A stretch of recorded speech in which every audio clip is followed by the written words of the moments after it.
మహిళా కాంగ్రెస్ నుంచి డిమాండ్ ఏంటంటే ఏదైతే మహిళా బిల్ ఉందో అది ఇమీడియట్ 547 స్థానాలలో ఇప్పుడున్న స్థానిక అసెంబ్లీ స్థానాలలో దాంట్లో ఇంప్లిమెంట్ చేసేయండి. తర్వాత డీలిమిటేషన్ సెన్సస్ అయినప్పుడు ఎన్హాన్స్ అయ్యేది అయితేనే ఉంటుంది దాని ప్రక్రియ దానికి.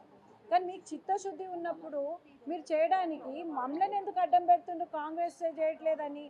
కాంగ్రెస్ ఇట్లా మహిళలకు చేయట్లేదు, మేము బిల్లు ఇంప్లిమెంట్ పెట్టినా కూడా కాంగ్రెసే వ్యతిరేకించింది. ఏమన్నా మహిళా బిల్లుని వ్యతిరేకించింది అంటే ఆ రోజు డీలిమిటేషన్ బిల్లుని దానికి ఉన్న ప్రక్రియని వ్యతిరేకించింది. ఈ రోజు కూడా వ్యతిరేకించబోతాం. ఎందుకంటే దాంట్లో డైలాగ్ కావాలి, దాంట్లో ఎన్నో అవకతవకలు అవన్నీ చూసుకున్నారు. దాన్ని మీరు లింక్ పెట్టి మహిళా బిల్లుని అది డీలిమిటేషన్ బిల్లుని వ్యతిరేకించడం అని చెప్పడం మర్చిపోయి మహిళా బిల్లుని వ్యతిరేకించడం అని చెప్పి ప్రచారం చేసి దేశవ్యాప్తంగా ఓ అని మొత్తుకుంటున్నారు బీజేపీ. వాళ్ళు మహిళలే, మేము మహిళలే, ఎవరికైనా మహిళలకు అధికారం వస్తే వచ్చినట్టే, అందరం సంతోషం. కానీ ఒక్కటి నేను చెప్పాల్సింది ఏంటంటే ఆల్రెడీ కాంగ్రెస్ ప్రభుత్వంలో ఒక పంచాయతీరాజ్ మున్సిపల్లో ఇంప్లిమెంట్ చేసేసినాం. మేము మహిళా వ్యతిరేకులం అయితే ఆల్రెడీ 33% ఎవరు చెప్పిండు? మేము చెప్పినాం.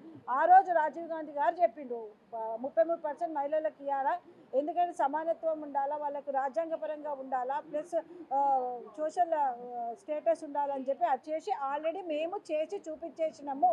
33% ఏదైతే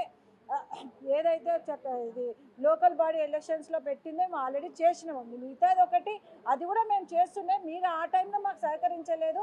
సరే ఏదో ఒకటి అయితే 2023లో బిల్లు పాస్ అయిపోయింది. ఇంప్లిమెంట్ చేయడానికి ఇప్పుడు ఆ సెన్సస్ కావాలి, ఇప్పుడు కాదు, రేపు 30లో కాదు, 35లో కాదు, 50లో కూడా కాదు. అప్పటిదాకా మహిళ చేయరు కదా. అది మీరు తప్పు పెట్టుకొని అబద్ధంలాగా అందరికీ చెప్పుకొని ఇప్పుడు నిజం బయటికి వెళ్ళే లోపల ఊరంతా అబద్ధం తిరిగి వచ్చినట్టు మా మీద నింద వేయడం ఏంటండి? కాంగ్రెస్ వాళ్ళ మీద, బీజేపీ వాళ్ళు.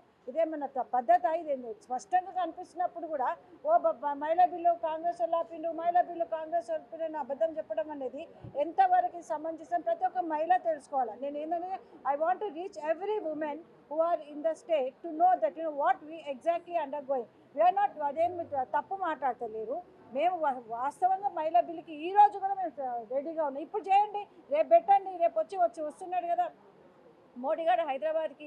ఆయన వచ్చినప్పుడు ఆయన చెప్పమనండి, మేము మహిళా బిల్లు ఒక గిఫ్ట్గా ఇస్తున్నాము, ఈసారి మేము ఇంప్లిమెంట్ చేసేస్తాము, దానికి కావాల్సిన వేరే పార్టీలో ఎవరైనా వ్యతిరేకిస్తే మాట్లాడండి.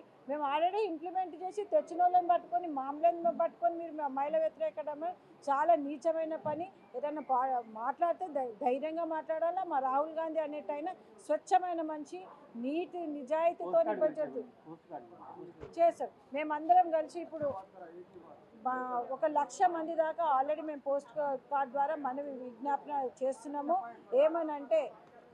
ఏమనంటే మాకు మా మనవి మన్నించి మీరందరూ మన మోడీ గారు ఈ యొక్క పోస్ట్ కార్డ్ ద్వారా మా యొక్క అభిప్రాయాలు చేస్తున్న లక్షల మంది ఎంతోమంది పోస్ట్ కార్డుల ద్వారా మేము ఆయన విజ్ఞప్తి చేస్తున్నాం. ఇప్పుడు చేయండి, మేము అన్నిటికీ సహకరించడానికి